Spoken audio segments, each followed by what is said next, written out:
இப்போ நான் இட்லி பொடி தாங்க அரைச்சிட்ருக்கிறேன். எனக்கு இந்த பொடி வெரைட்டிய பொறுத்தவரைக்கும் ஒரே மாதிரி தான் அரைக்க தெரியும். நான் வேறு எதையும் எக்ஸ்ட்ராலாம் போடவே மாட்டேன். ஒரே பொடிய வச்சு எப்படி நான் பல ஐட்டம் செய்யணும்னு சொல்லி தரேன் பாருங்க. இப்போ நான் இந்த பொடியில நெறைய துவரம் பருப்பு போடுறேன்னா, அது பருப்பு பொடி. நெறைய வேர்க்கடல போட்டா வேர்க்கடல பொடி. கருவேப்பில போட்டா கருவேப்பில பொடி. பூண்டு போட்டா பூண்டு பொடி. பெரண்ட போட்டா பெரண்ட பொடி. இப்படி தான் எங்க வீட்ல நான் ஏமாத்திட்டுருக்கேன். மிச்சம் எல்லா ஐட்டமுமே ஒரே லெவல்ல தான் நான் மெயின்டெயின் பண்ணுவேன்.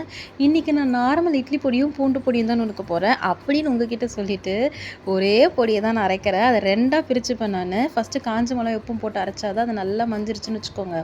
மிச்சதெல்லாம் போட்டு நமக்கு அரைக்கிறதுக்கு ஈஸியா இருக்கும். அவ்வளோ லேஸ்ல எங்க வீட்டு மிக்ஸில அது அரைய மாட்டேங்குது. நொர நொரன்னே இருந்தது. நான் நல்லா ஓட்டி 2ஆ பிரிச்சுருவேன். 2ஆ பிரிச்சுட்டு இது பாருங்க, இது ஃபர்ஸ்ட் ஹாஃப் வந்து நான் பருப்பு பொடி ஆக்கிடுவேன். அதாவது இட்லி பொடி. இது வந்து பூண்டு போட்டு ஒரு ஓட்டிட்டோம்னு வச்சுக்கோங்க. இது பூண்டு பொடி ஆயிடும்.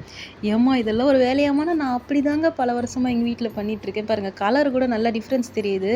எல்லாரும் இதே மாரி செய்யுங்க.